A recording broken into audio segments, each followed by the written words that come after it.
wabarakatuh. Alhamdulillah hamdan katsiran thayyiban mubarakan fi kama yuhibbu rabbuna wa yarda. Asyhadu an la ilaha illallah wahdahu la syarika lah wa asyhadu anna Muhammadan abduhu wa rasuluhu sallallahu alaihi wasallam.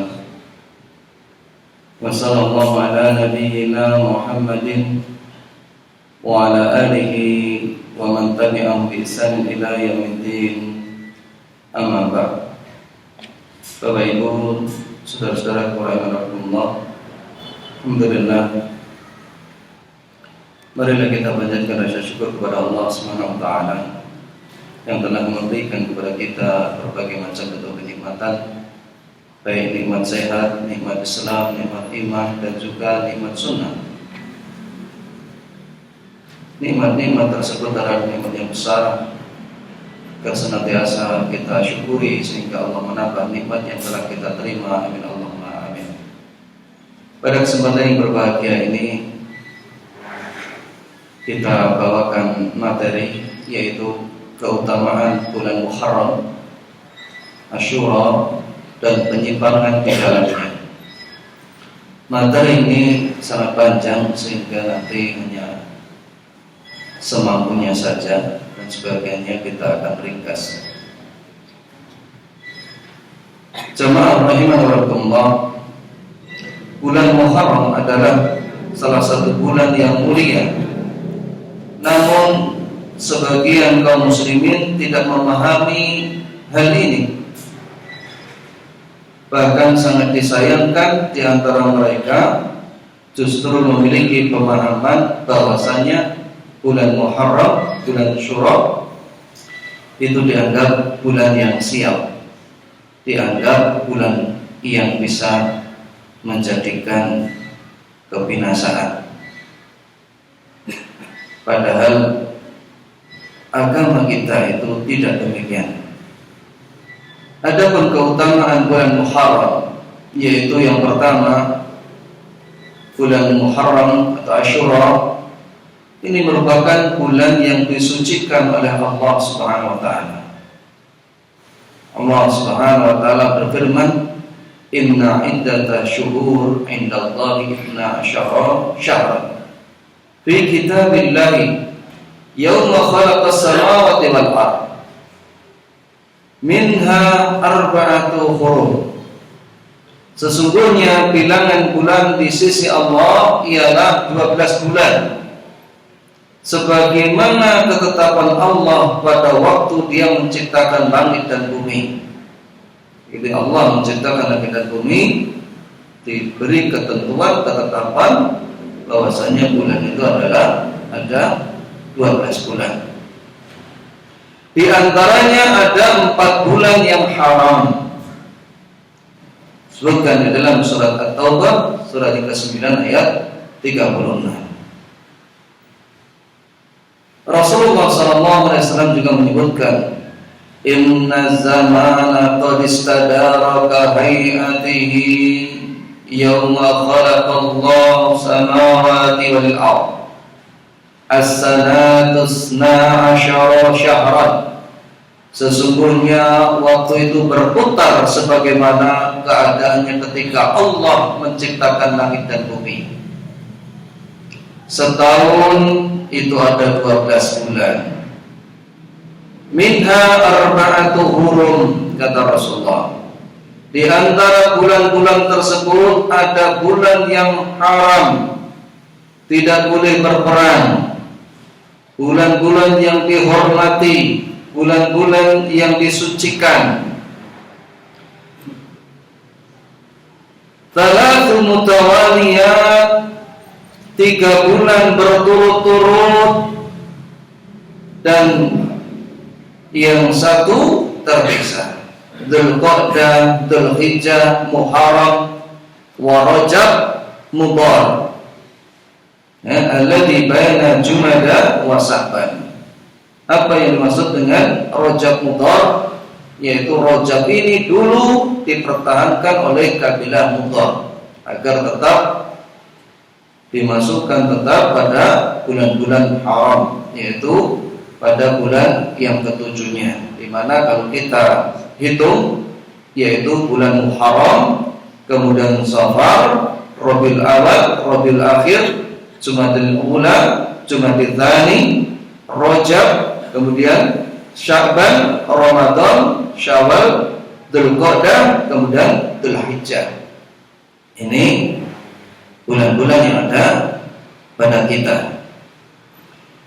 Yang kedua, keutamaan tersebut yaitu bulan Allah, sehingga Rasulullah SAW menyebutkan Syahrullah.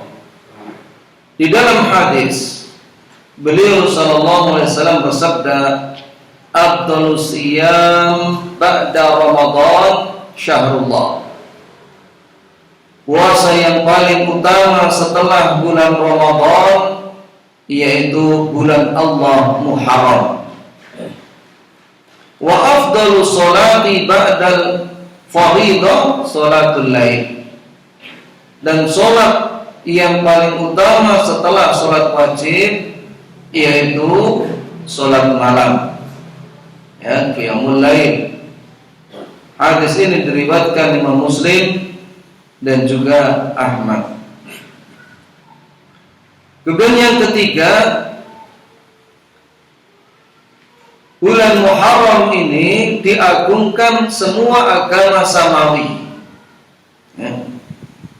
Hingga disebutkan dalam athar dari sahabat Ibnu Abbas radhiyallahu anhu mengisahkan hal itu. Anna Rasulullah sallallahu alaihi wasallam qadima al-Madinah fa wajada al-yahuda siyaman yaum Asyura. Bahwa Rasulullah sallallahu alaihi wasallam ini tiba di dalam hijrahnya sampai di kota Madinah. Kemudian mendapati bahwasanya orang-orang Yahudi ini melakukan puasa Asyura. Faqala lahum Rasulullah sallallahu alaihi wasallam. Kemudian Rasulullah ini bertanya kepada mereka, "Ma hadzal yaum alladzi tasumun?" Apa yang menyebabkan kalian ini berpuasa? Kemudian orang-orang Yahudi ini menjawab, faqalu hadza yaumun adzim. Ini adalah hari yang sangat agung. Anjallahu fihi Musa wa qaumahu wa gharraqa Fir'aun wa qaumahu. Fasoma Musa syukran fa nahnu shaum. Pada hari ini, maksudnya 10 Asyura ini, di mana Allah telah menyelamatkan Nabi Musa alaihissalam dari kejaran Fir'aun, dan Allah tenggelamkan Fir'aun. Oleh karena itu Nabi Musa berpuasa pada hari ini dalam rangka syukur kepada Allah. Maka kata orang Yahudi, kami pun mengikuti berpuasa pada hari ini. Faqala Rasulullah sallallahu alaihi wasallam, "Fa nahnu ahaqqu wa aula bi Musa minkum." Kalau demikian aku lebih berhak terhadap Musa atas kalian. Ya, fa shamahu Rasulullah sallallahu alaihi wasallam wa amara bi siyamihi. Maka Rasulullah sallallahu alaihi wasallam pun berpuasa dan memerintahkan untuk berpuasa para sahabat. Hadis ini diriwayatkan Imam Muslim dan juga Abu Dawud. Adapun hadis yang melarang kita mengikuti ahlul kitab, barangkali ada yang bertanya, bukankah kita dilarang mengikuti ahlul kitab? Ya, sebagaimana hadis yang diriwayatkan di dalam riwayat Imam Muslim dan juga Imam Ahmad, la tattabi'unna sunana man kana qablakum sikran bi sikrin dira'an bi dira'in hatta law dahalu jufra dabbin lasaktumu. Sungguh kalian akan mengikuti ahlul kitab, mengikuti orang-orang sebelum kalian sejengkal demi sejengkal, sedirak demi sedirak, sampai mereka masuk ke dalam lubang toh, ya, binatang yang menyerupai biawak, di mana lubangnya berkelok-kelok gelap. Niscaya kalian juga akan mengikutinya. Kemudian sahabat bertanya, ya Rasulullah, al-Yahud wa Nasara, apakah yang dimaksudkan orang-orang Yahudi dan Nasrani ya Rasulullah? Oh, fana. Ya. Siapa lagi? Hadis ini diriwayatkan Imam Muslim dan juga Imam Ahmad. Dalam hadis yang lain Rasulullah menyebutkan, "Man tashabbaha biqaumin fahuwa minhum." Barang siapa menyerupai satu kaum, maka dia bagian dari kaum tersebut. Bagaimana menjawab hal ini, memadukan hal itu? Maka di antara jawabannya yang pertama, Rasulullah SAW melakukan puasa Asyura itu beliau lakukan selama di kota Makkah. Ya. Hal ini diceritakan Ummul Mukminin Aisyah radhiyallahu anha. Beliau menyebutkan, "Kana yaum Asyura tasumuhu Quraisy fil jahiliyah." Di zaman jahiliyah dahulu, orang-orang Quraisy ini biasa melakukan puasa Asyura. Ya. Wa kana Rasulullah sallallahu alaihi wasallam yasumuhu. Falamma qadimal Madinah tasawmahu wa amara bisiyami. Maka ketika di Makkah melihat orang-orang berpuasa, Rasulullah juga berpuasa. Ya, bisa jadi baqiya min syara'i Ibrahim. Ini merupakan sisa-sisa ajaran Nabi Ibrahim alaihissalam. Ya. Rasulullah pun ikut berpuasa. Ketika sampai di kota Madinah, maka Rasulullah pun ikut berpuasa dan memerintahkan untuk berpuasa. Falamma farida Ramadan taraka yaum Asyura, faman syaa shamahu wa man syaa tarakahu. Ketika telah diwajibkan puasa Ramadan, kemudian ditinggalkan. Barang siapa ingin berpuasa silakan berpuasa, barang siapa tidak ingin berpuasa silakan tidak berpuasa. Hadis ini hadis yang sahih, diriwayatkan Bukhari dan juga Muslim. Jadi Rasulullah tidak mengikuti ahlul kitab. Kemudian yang kedua, Rasulullah mendapat bimbingan wahyu. Wa ma yantiqu 'anil hawa in huwa illa wahyu yuha. Rasulullah tidak berbicara berdasarkan hawa nafsunya, akan tetapi beliau berbicara sesuai dengan wahyu yang diwahyukan. Disebutkan di dalam surat An-Najm 53 ayat 3 dan juga 4. Oleh karena itu seperti Syekh As-Sa'di rahimahullah dalam tafsirnya, yakni ucapannya Rasulullah bukanlah berdasarkan hawa nafsunya. Ucapannya itu tidak lain wahyu yang disampaikan kepadanya berupa hidayah, takwa dalam dirinya dan pada yang lainnya.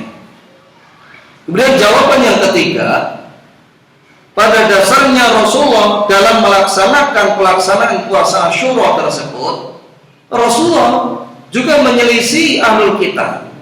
Sebagaimana athar yang disebutkan oleh Ibnu Abbas radhiyallahu anhu, beliau berkata, "Inna shoma Rasulullah sallallahu alaihi wasallam yaum Asyura." Ketika Rasulullah sallallahu alaihi wasallam puasa bulan Asyura, wa amara bisiyamihi, kemudian memerintahkan kepada sahabat untuk berpuasa.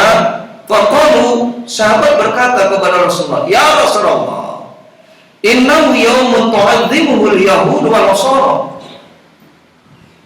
Pada hari itu hari yang diagungkan oleh orang Yahudi dan Nasrani. Faqala Rasulullah sallallahu alaihi wasallam, kemudian Rasulullah sallallahu alaihi wasallam pun berkata, "Fa'idha kana al-amul mukfir, insyaallah sunnah yaumat tasik."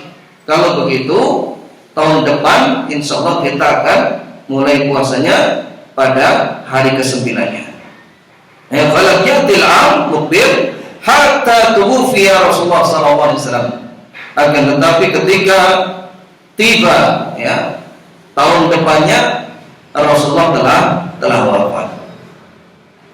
Ini hadis yang diriwayatkan Imam Muslim dan juga Abu Dawud. Sehingga kalau kita lihat tata cara puasa Asyura ini, yang paling ringkas apa disebutkan di antaranya, karena banyak sekali yang menyebutkan, Ibnu Qayyim dalam kitabnya Zadul Ma'ad, tingkatan puasa Asyura ini ada 3. Yang paling sempurna yaitu sehari sebelum dan sesudahnya. Ini diapit 9, 10, 11. Ini yang pertama. Yang pertengahan adalah berpuasa pada tanggal 9 dan 10. Dan ini kata beliau yang paling banyak riwayatnya. Tanggal 9 sudah mulai puasa, tanggal 10 juga berpuasa. Dan yang paling rendah yaitu berpuasa pada tanggal 10-nya saja. Ini disebutkan dalam Zadul Ma'ad. Ibnu Qayyim. Begitu pula Syekhul Islam Ibnu Taimiyah juga membolehkan hal itu. Akan tetapi sebagian ulama itu menganggap makruh. Seperti Syekh bin Baz rahimahullah, Syekh Muhammad bin Shalih Al-Utsaimin, membolehkan hal itu, namun lebih baik mengiringi dengan tanggal 9 Muharramnya. Ini disebutkan dalam Majmu' Fatawa Syekh Muhammad bin Shalih Al-Utsaimin. Yang jelas setelah datang puasa Ramadan, puasa Asyura ini tidak lagi diwajibkan dan hukumnya adalah sunnah. Hal ini menjadi kesepakatan para ulama sebagaimana ini dijelaskan oleh Imam Nawawi rahimahullah di dalam Syarah Muslim. Kemudian yang keempat, jamaah Allah, bulan Muharram ini menyimpan sejarah besar bagi kaum muslimin. Di antaranya yang pertama, bagaimana Allah menyelamatkan Nabi Musa alaihissalam dari kejaran Fir'aun. Yang kedua merupakan sejarah permulaan dimulainya tanggalan Islam. Asbabun, sebab-sebab yang mendorong hal itu. Dahulu Khalifah Amirul Mukminin Umar bin Khattab itu memberikan surat kepada gubernur-gubernurnya, di antaranya Abu Musa Asy'ari radhiyallahu anhu sebagai gubernur Basra. Karena itu beliau menulis surat kepada Umar bin Khattab, innahu yatina minka kutubun laisa laha tarikh. Telah sampai kepada kami surat-surat Anda tapi tanpa tanggal. Dalam penjelasan yang lain, beberapa suratnya itu tidak tahu mana yang awal mana yang lalu. Sehingga apa? Fajama'a Umarun nas faqala ba'duhum arrik bil mab'ati wa ba'duhum arrik bil hijrah. Umar pun mulai bermusyawarah. Ada benarnya juga apa yang dikatakan Abu Musa Asy'ari ini. Kemudian mulai bermusyawarah. Ada yang mengusulkan agar dimulai dari semenjak diutusnya Nabi SAW. Akan tetapi tidak disetujui. Kemudian muncul lagi, kalau begitu dimulai ketika Rasulullah hijrah. Ini juga ada yang tidak setuju, masa pada saat diusir malah dijadikan hari permulaan Islam. Tetapi Umar bin Khattab cenderung pada pendapat ini. Maka faqala Umar al-hijratu farraqat bainal haqqi wal batil farihu biha. Hijrah ini merupakan pemisah antara kebenaran dan kebatilan. Jadikan permulaan penanggalannya. Ini disebutkan di dalam Fathul Bari juz 7 ayat halaman 268. Inilah beberapa keutamaan yang ada pada bulan Muharram, di mana sangat-sangat bertolak belakang dengan apa yang terjadi pada masyarakat kita luas ini di bumi Nusantara ini, di mana mereka melakukan penyimpangan masalah akidah, dan yang menyedihkan hal ini di berbagai belahan penjuru dunia, khususnya di Indonesia ini, di mana masyarakat kebanyakan melakukan berbagai macam kesyirikan, di antara contohnya. Jadi agar kita tahu nih, ini yang di pesisir saja, Pantai Parangtritis itu biasa sajian kepala kerbau, bunga taman, makanan kain mori yang berwarna hijau, kemudian dilarung. Kemudian juga ini pantai Pelabuhan Ratu, sama kepala kerbau, bunga, hasil bumi, kain hijau dilarung di lautan. Kemudian juga pantai Sendang Biru Malang, ini kepala kambing atau kerbau, tumpeng buah-buahan, bunga dilarung. Dan pantai Teluk Penyu Cilacap, kepala kambing, makanan khas dupa, bukas, bunga setaman, ini juga dilarung.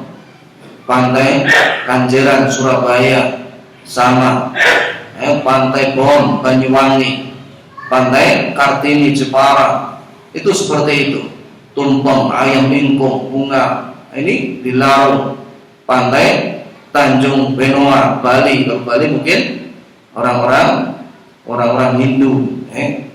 Pantai Parangkusumo di Jogja juga seperti itu, kepala kerbau, bunga setaman, tumpeng, ya dilarung.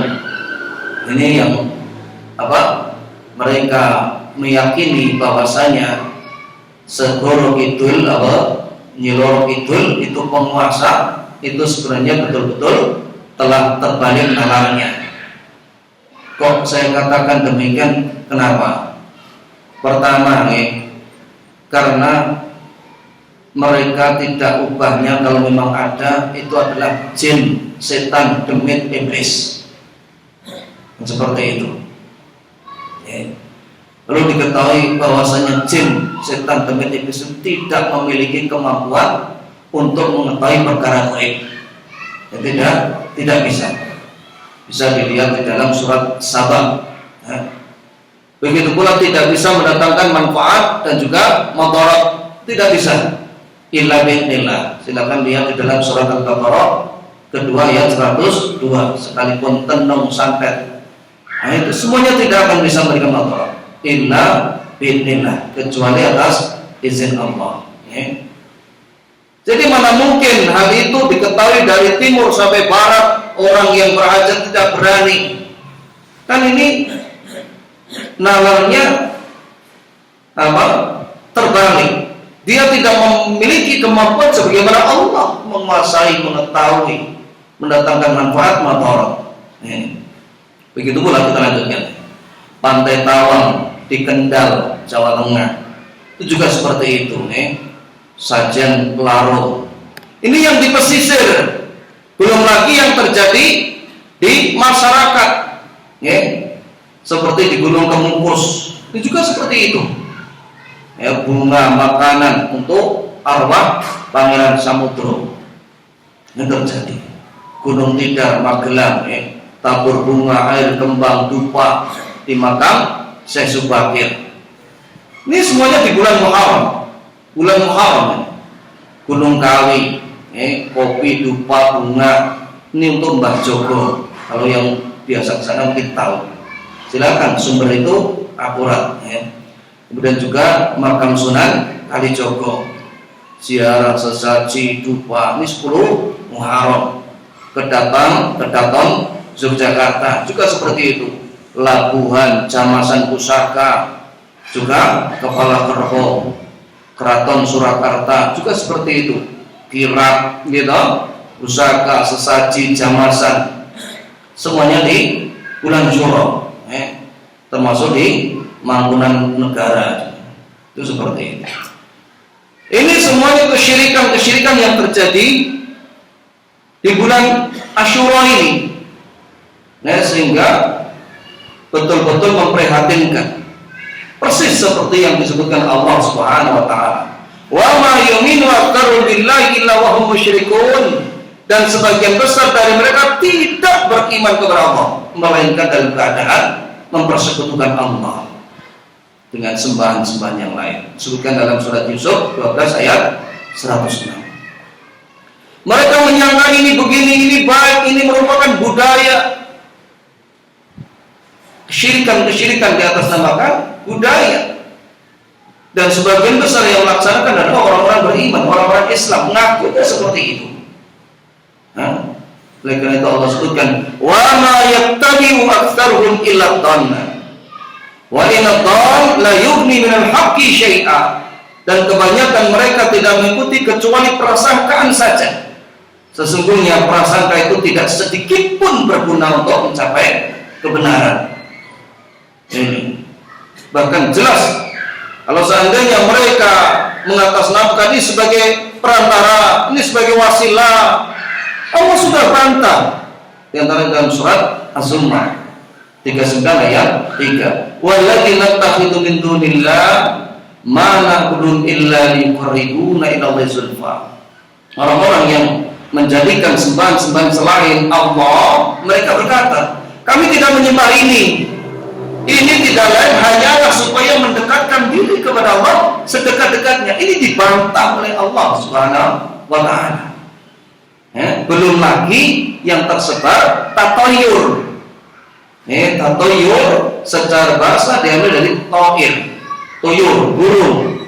Karena pada zaman dahulu orang-orang Arab itu kalau ada hajat mau bepergian itu melepaskan burung atau melihat burung tersebut terbang kemana. Kalau ke kiri diurungkan, kalau ke kanan itu jadi pergi. Oleh karena itu seperti Syekh Muhammad bin Shalih Al-Utsaimin, beliau juga menyebutkan tentang tatoyur secara istilah, yaitu menganggap sial atas apa yang dilihat, didengar atau yang diketahui tanpa adanya dalil dan bukti ilmiah. Disebutkan dalam Qaulul Mufid Syekh Muhammad bin Shalih Al-Utsaimin. Begitu pula Ibnu Qayyim rahimahullah, at-tayyur huwa tasa'umu minasyai'il mar'i awil masmu'i. Tatayyur itu merasa sial karena sesuatu yang dilihat maupun yang didengar. Ini disebutkan di dalam Miftah dari Sada. Tatayyur juga ini dibagi. Ada yang bisa masuk ke dalam syirkul akbar. Kalau masuk syirkul akbar berarti yahruju alil millah. Ini bisa mengeluarkan pelakunya dari Islam. Hal itu apabila yang dilihat, yang didengar atau berupa tempat, waktu, kejadian itu sendiri semata-mata yang mendatangkan madarat tersebut. Jadi lihat mano itu sendiri yang mendatangkan bahaya. Ini bisa syirkul akbar. Tetapi yang kedua, apabila dia meyakini yang mendatangkan itu Allah, adapun yang dia lihat, dia dengar itu hanyalah sebab saja, ini disebutkan syirkul asghar. Banyak sekali larangan, dalil-dalil larangan tentang tatayyur. Allah Subhanahu wa taala berfirman, "Fa idza ja'atuhumul hasanatu qalu lana hadhihi." Menggambarkan bagaimana keadaan umatnya Nabi Musa dahulu. Apabila datang kepada mereka kebaikan, mereka berkata, ini karena kita. Akan tetapi wa intushibhum sayyi'atun yatatayyaru bi Musa. Apabila mengenai mereka musibah, mereka menganggap sial, menyandarkan sebab kesialan tersebut karena Nabi Musa dan juga wa man ma'ahu, orang yang mengikutinya. Ala innama ta'irukum 'indallahi walakinna aktsarahum la ya'lamun.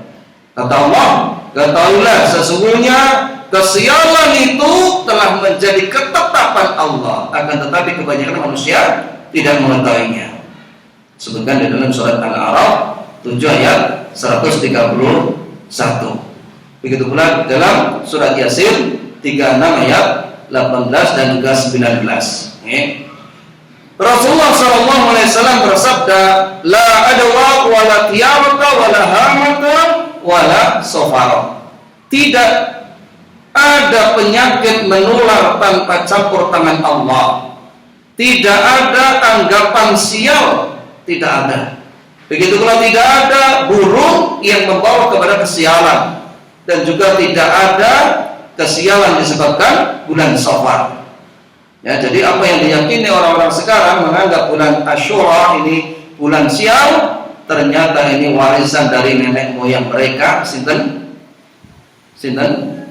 iblis, yang telah mempengaruhi orang-orang jahiliyah dahulu, yang mereka menganggap bulan Safar adalah bulan sial.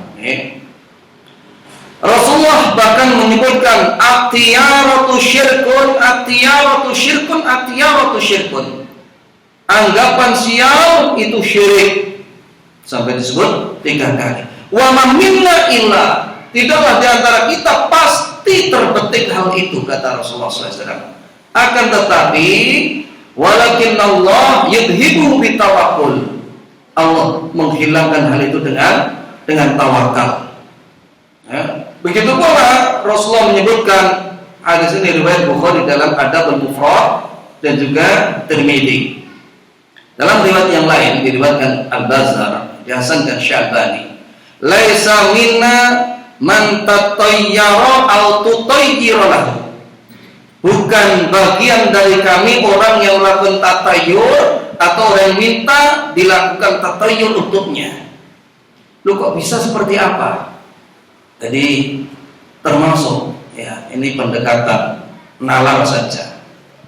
Jadi sebagian kaum muslimin bukan lain ya, itu kalau mereka ada hajat, itu mereka akan biasanya yang jahil terhadap agama mendatangi wong tuwa, yang dianggap wong tuwa dukun lah, istilah gampangnya.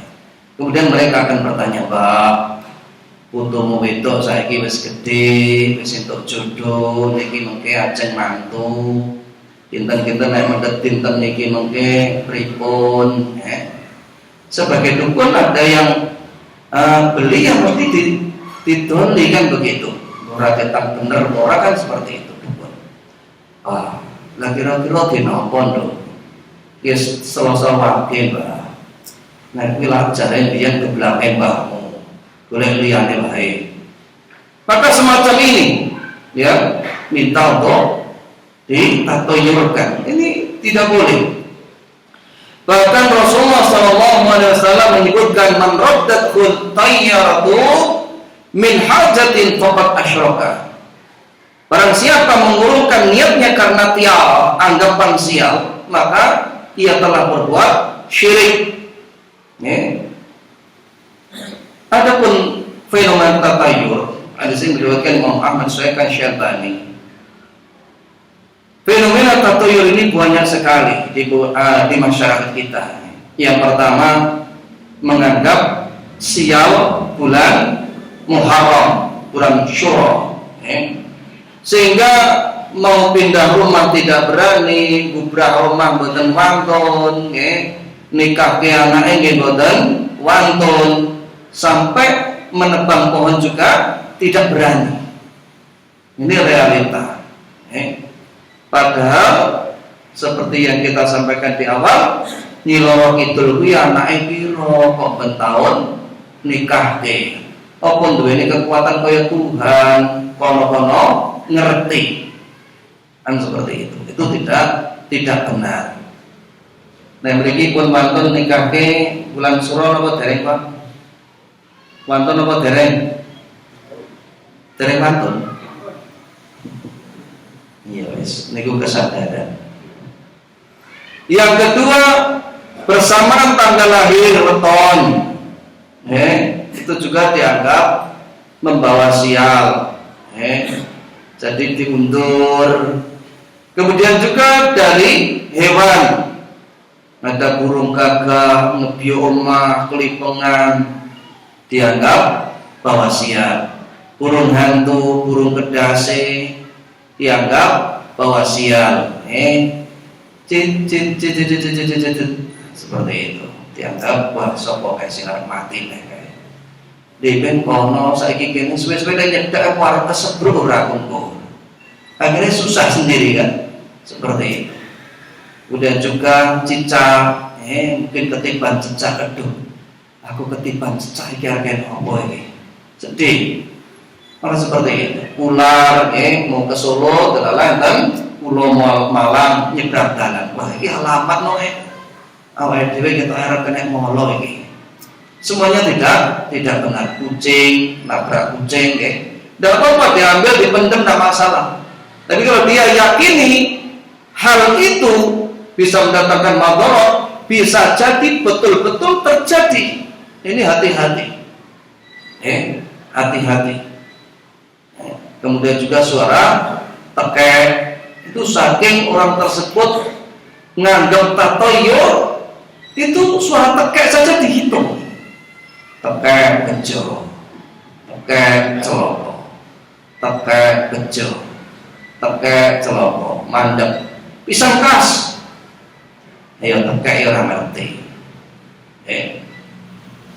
Kemudian dari arah seperti dapat jodoh, anaknya ngulon ngalor, dianggap mujur mayit. Aja sitondo, ini bakal tadi molok. Ini tidak benar. Rumah totokan dalan dianggap sundut sate. Nah, depan-depan karo wong tuwa darani gawe molok. Papane garek nomburi omahe wong tuwa digawe omah dianggap gawe molok. Lah kowe cah nom mangku wong tuwa ya uripmu mendrak-mendri, dianggap gawe molok. Ini semuanya akan memberatkan. Islam bari'un min hadza. Islam berlepas diri dari seperti ini semuanya. Tidak dibenarkan. Istrinya hamil kalungan anduk, ojo kalungan anduk kok nek anakmu kalungan ari-ari. Apa kaitannya kan gitu? Mau menyembelih ayam saja enggak boleh kok nek anakmu cacat. Itu seperti itu contoh-contohnya tiara. Begitu pula anak yang lainnya sama, terpaksa diguat dhisik, ditemu, terus ditebus. Ini aneka macam. Belum lagi dari angka siji barep, siji nomor telu dianggap jilu. Wah, iki kok bakal ciloko lho. Golek liyane wae, kamu kok anak wis umur. Maka sebagai seorang Islam kita harus membersihkan dari hal ini. Pertama, meyakini bahwa kita masuk Islam ini harus secara keseluruhan. Allah sebutkan ya ayyuhalladzina amanu udkhulu fis-silmi kafah. Orang yang beriman, masuklah kalian ke dalam Islam itu secara keseluruhan. Jangan separuh-separuh. Seperti itu. Yang kedua, hendaknya berpegang kepada Al-Quran dan Sunnah sebagai sumber akidah, bukan dari dongeng, dari mimpi, dari kisah Mahabharata, Ramayana. Ini tidak benar. Oleh karena itu jaminan keselamatan adalah Al-Quran dan Sunnah. Taraktu fikum amraini lan tadillu ba'dahuma, kitab Allah wa sunnati. Aku tinggalkan dua perkara, kalian tidak akan sesat selamanya, yaitu Al-Quran dan Sunnahku, kata Rasulullah SAW. Kemudian ketentuan musibah ataupun tidak itu bukan karena bulan tersebut, karena ini telah menjadi ketetapan Allah. Jadi kalau ada orang punya hajat, tiba-tiba dia umpamanya tertimpa genting, tertimpa seng, tertimpa tiang, ini tidak ada kaitannya dengan bulan Syura, itu tidak ada. Kenapa? Karena Rasulullah telah menyebutkan, kata Allahumma qadira walaiki qabla an yaluqas samawati wal ardh bi khamsina alfasanatin. Allah telah mencatat takdir 50.000 tahun sebelum diciptakan langit dan bumi. Jadi tidak ada kaitannya dengan musibah yang mengenai orang belum menyebut suruh, takdir ini telah ditentukan. Arab nyendul, nyampar, nyandung, itu semua sudah ditentukan Allah. Jadi tidak ada kaitannya dengan surah. Oleh karena itu sebagai orang muslim, hendaknya kita harus kuat akidah kita, berani memberikan contoh kepada masyarakat bahwa hal itu tidak ada apa-apanya. Karena waktu telah habis, inilah yang kita sampaikan pada pertemuan sore ini. Sebelum saya tutup, mungkin 2 atau 3 pertanyaan, kalau bisa jawab saya jawab. Sampai silakan kalau ada yang ditanyakan. Allah semoga akan.